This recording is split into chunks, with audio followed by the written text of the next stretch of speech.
आजच डाउनलोड करा आणि तुमच्या आवडत्या मालिकांचा आनंद लुटा। शॉर्टलिस्ट केलेल्या कॅन्डिडेट्सना आपल्या कंपनीबद्दल ब्रीफ करा। आणखी एकदा फिल्टरेशन करून नंबर्स कट डाऊन करा। फायनल इंटरव्ह्यू मी स्वतः घेईन। प्रोसेस संपली की कळवा। Do it well. Yes sir.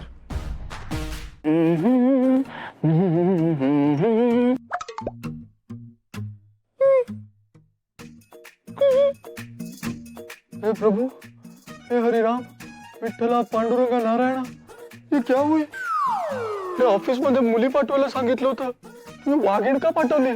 ही वाघीण आमच्या वाघाच्या गुहे चिरली ना, सगळं सत्यानाश होईल। आणि मोठ्या मुश्किलीने आमचे सर जे करायला तयार झालेत ना, त्याची वाट लागेल। तेव्हा नाही झालं पाहिजे असं। पण ही कशी आली इथे? हिला तर इथे नव्हतं यायला सांगितलं। तू काय बघतो, काम कर।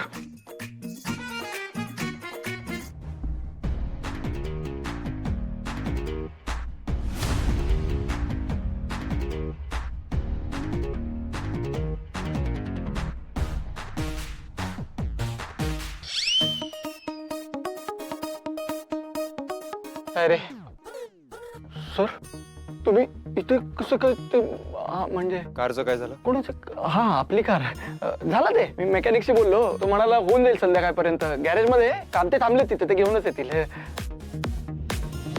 एक्सक्यूज मी, तुम्ही इंटरव्ह्यू साठी आला आहात का? हो, मी Sharvari Parab. Okay, conference hall तिकडे आहे, चला मी दाखवतो। आणि फाइल्स? फाईल्स? हा, फाईल्स पण रेडी करतो सर। तुम्हाला बोललो ना, बॉस साठी काय पण, काल पण, आज पण, उद्या।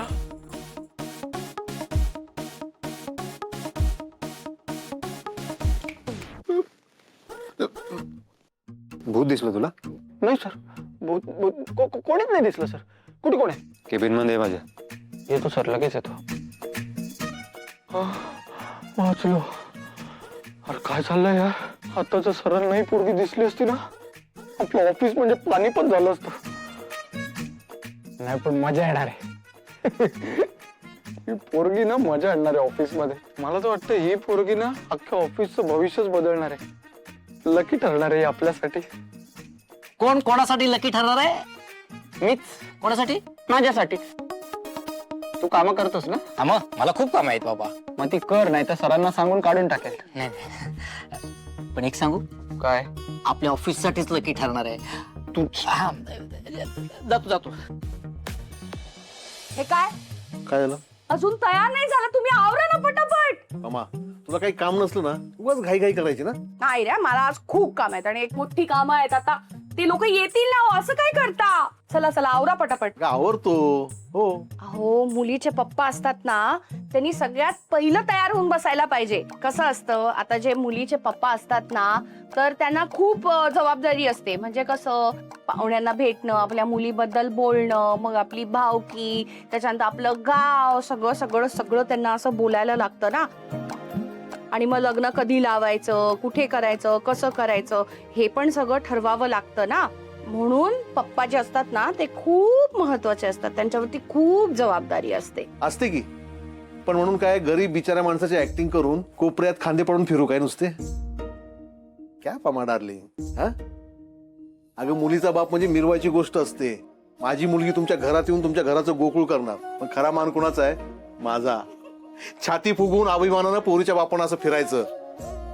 माझी मुलगी तुमच्या मुलाचा संसार चालवणार, त्याला जीव खाऊ घालणार, काम करून त्याला हातभार लावणार, उद्या त्याच्या पोरांना जन्म देऊन तुमचा वंशज वाढवणार।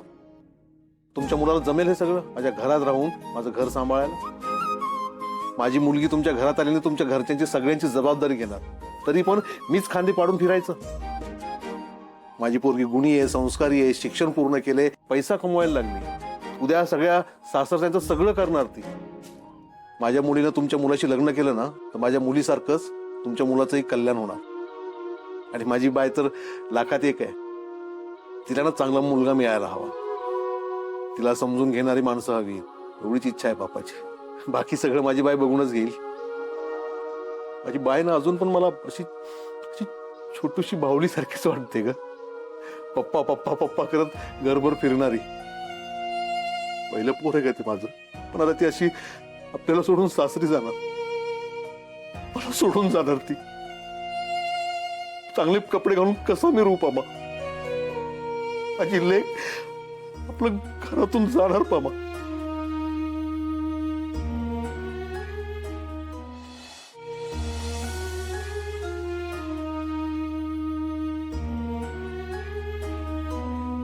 आपलं काम आहे ते. आहे वापत ना आपण. वेळेत मुलीचं कन्यादान करणं कर्तव्य आहे आपलं. आपली परिस्थिती माहीत असताना सुद्धा विनायक भाऊजींनी आसावरीला मागणी घातली, खूप मोठी गोष्ट आहे. तुम्ही सुद्धा किती राब राबता मुलींसाठी, या घरासाठी. आता पहिल्या मुलीचं छान लग्न लावूया, कारण अजून 3 मुली आहेत आपल्याला. डोळ्यात पाणी आणून कसं चालेल? आणि असंच असतं की आता मी सुद्धा लग्न होऊन आले, आपला संसार चालू आहे, 4 सोन्यासारख्या मुली आहेत आपल्याला. पण मला नाही, आपलं सगळं काल झाल्यासारखंच वाटतंय. तुला बघायला आलो होतो ना, तेव्हा मला प्रश्न पडला होता, हिला बोलता येतं की नाही. नंतर कळलं, बापरे, डॉल्बी सिस्टीम आहे इथं. एवढंच आठवतं तुम्हाला? नाही नाही, आठवतं ना, अजून आठवतं. तू मला चहा देत होतेस ना, तेव्हा तुझे हात थरथर कापत होते. मग हळूच नजर चोरून तू माझ्याकडे बघितलंस. तेव्हा बोललो, देवा, हा black and white picture super hit होऊ दे बाबा. आणि झाला पण. काय तुम्ही असं जुनं जुनं आठवून सांगताय मला? चला ना, आवरा ना आता. आणि ते येणार आहेत, त्यांच्यापैकी कोणाचा उपास असेल ना तर फळं लागतील. चला ना, आवरा ना, लवकर आवरा. चला, काय हो. स्वामी,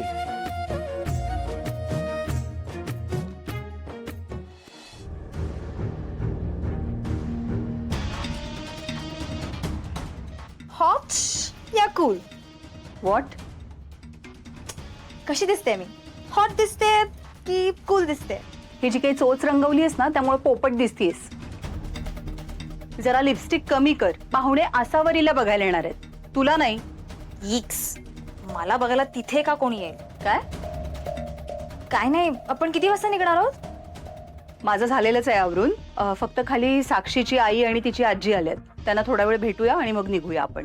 ओके फाईन, पण मम्मा प्लीज जरा लवकर करा, मला मजा बघायची आहे.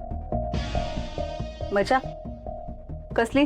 अगं म्हणजे असं मुलगा वगैरे बघायला येणं, it's so cute. I mean बघ ना, माझे सगळे फ्रेंड्स, दे आर डेटिंग, त्यांचे बॉयफ्रेंड्स आहेत. सो त्यांनी प्रपोज केलंय. असं मुलगा वगैरे बघायला येणं types proposal, it's new for me. Typical फिल्मी. आपण तिथे कुठली फिल्म बघायला नाही चाललोय. Something very important is happening. आशूच्या आयुष्यातला सगळ्यात महत्वाचा प्रसंग आहे हा. आय नो, माझी आई. त्यामुळेच मला मिस नाही करायचंय. म्हणजे आय मीन अगं लेट होतोय, चल पटकन, मावशी वाट बघत असेल. हो, आलेच. आज तिथे मस्त फॅमिली ड्रामा, लव्ह स्टोरी सगळं बघायला मिळणार आहे मम्मा. आणि माझ्यासाठी ही फिल्मच आहे. आणि या फिल्मची स्क्रिप्ट रायटर आणि डिरेक्टर मी आहे. ऍक्शन.